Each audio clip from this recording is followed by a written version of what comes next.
Bad walking tip number 1, lean forward to begin walking. You'll see a lot of people and videos these days pushing the concept of the need to lean forward to initiate your walk. I'll show you from the side. The idea is that leaning forward will then allow gravity to pull you forward to start your walk. This is not the correct way to begin walking. Walking should not be the same as falling forward. What we want to do is use the core to move forward with proper posture. Proper posture is vertical. There is no lean when we walk forward. Problem number 1 with the idea of leaning forward when you walk is if you really need to lean forward to begin walking, you would need to keep leaning forward to continue walking. The idea that we have a forward lean throughout our walk is not correct. Our bodies should be completely vertical every time we're walking from beginning to end. When I begin walking, I start vertical, I stay vertical, and I continue vertical. It doesn't make sense to lean forward to begin to walk and then straighten yourself out. What I need to do to start the walking process is not lean forward. What I need to do is rotate my core, and that begins to shift the body weight forward. Then I can complete the step. You'll notice from the side view, when I'm standing still, my weight is back a little bit towards my heel, and I initiate the step by engaging my core rotation. My center of gravity shifts forward slightly towards my ball without leaning forward. I'm going to go back to the original starting position, and then I'm going to rotate my core. You'll see how my left hand starts to move forward of my body, and my right knee flexes. That's the beginning stage of the step forward with my right leg. It's that core rotation that begins the forward shift of the weight, not the idea of leaning forward and then going. Once you lean forward, you have really ruined the posture from that point on. So please do not lean forward when you walk.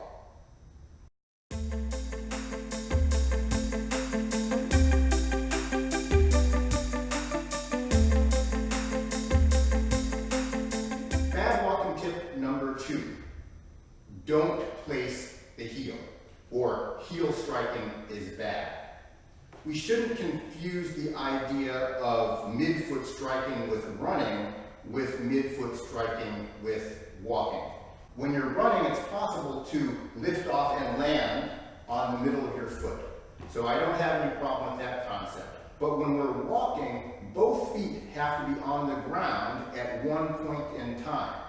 So there is no way to place on your midfoot without shortening your walk to a very impractical extent. The problem with heel striking when we walk is not the fact that we land on the heel. The problem with heel striking when we walk is that a lot of people push forward when they walk and crash into the heel. When we step forward properly, we glide forward, lifting from the hip. The leg swing ends with the heel just about off the ground, and then it places in a controlled fashion.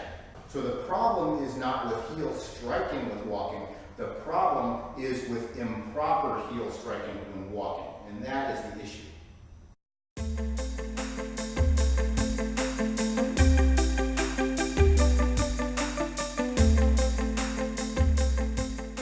Bad walking tip number 3, push off the toes.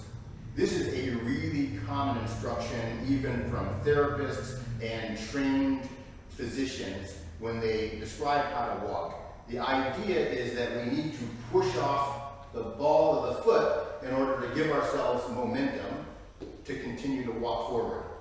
This is because there is a misunderstanding of what is actually creating the energy to move the body forward between steps. When I step forward with my right leg, my step begins at this point when the toes of my right foot are about to leave the ground. This is where I initiate the leg swing. If you notice, I don't have to push off the toes in order to initiate the leg swing. My toes are very passive, and all of the energy to make the swing through happen is coming from the left side of my body. My left upper torso is turning forward, which is driving my left arm forward. My left lower torso is tucking the pelvis under, and then my left hip is lifting the body forward to complete the step. I do not need to rely on pushing off of the toes of this foot to make that step happen. In fact, if I actually push off the toes, what I'm going to end up is this rising motion, not a walking motion. I can't at the same time have my toes pushing backwards and my legs swinging forwards. That only works if we're riding on a skateboard where I can swing my leg back. Now you see my toes are pointing backwards, and then I can bring my foot forward. That doesn't work when we're walking. When I'm walking, as soon as my toes come off the ground, they begin to lift up, not push back. So we do not need to push off the toes when we're walking. It might look good in a picture that this is a beginning point of walking, thinking I'm pushing off, but that is not a practical movement.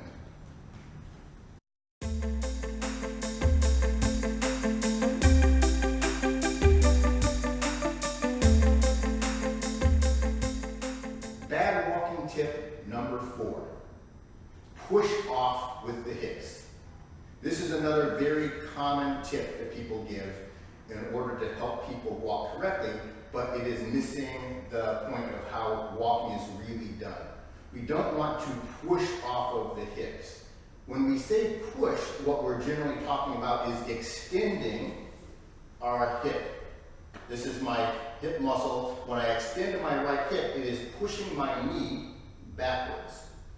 So if the idea of taking a walk is to push off that hip to drive myself forward, I would need to initiate the swing of the leg, my left leg, by pushing my knee backwards.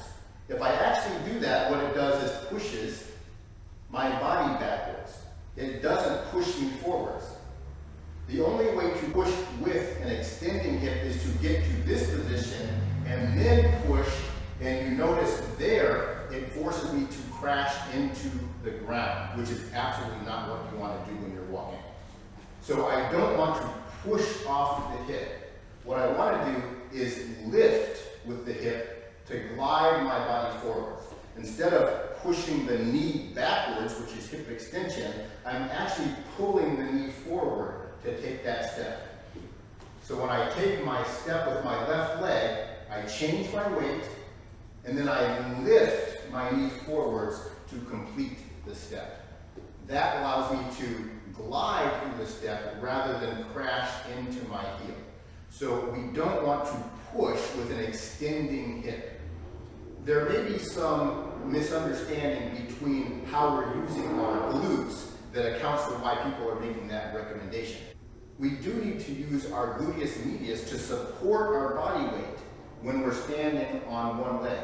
Otherwise, without my gluteus medius, my hip will pop out to the side. So I'm using my gluteus medius, which abducts my hip. That would be abducting the hip. I use my gluteus medius to keep my body level. But that is a different effect of using my glutes than using my gluteus maximus, which is back here, to push backwards to take the step.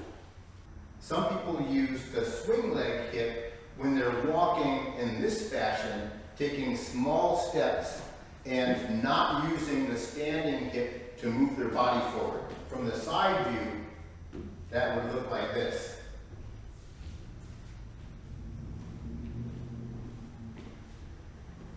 So the reason some people explain this by using the standing leg hip to extend or push forward is to try to avoid people walking in that fashion. What they're trying to do is get people to use the standing leg to move forward, but it's not using pushing off of the hip. It's a little bit of a misunderstanding.